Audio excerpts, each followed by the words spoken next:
কাউকে বাইরে থেকে দেখে এটা ভেবে নিও না যে সে অনেক ভালো আছে, আবার কাউকে বাইরে থেকে দেখে এটা ভেবে নিও না যে সে অনেক খারাপ আছে।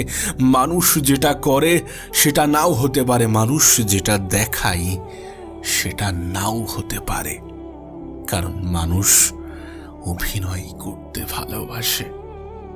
এ পৃথিবীর অনেক মানুষ নিজের কষ্ট গোপন করার ক্ষমতা রাখে। এ পৃথিবীর অনেক মানুষ নিজের কষ্টকে গোপন করতে পারে, আবার অনেক মানুষ মানুষের দুর্বলতার সুযোগ নিতে ভালোবাসে।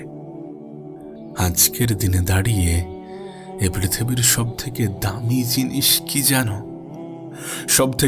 সবথেকে মূল্যবান জিনিস কি জানো? বিশ্বাস। হ্যাঁ, বিশ্বাস যদি ভুল মানুষের উপরে চলে আসে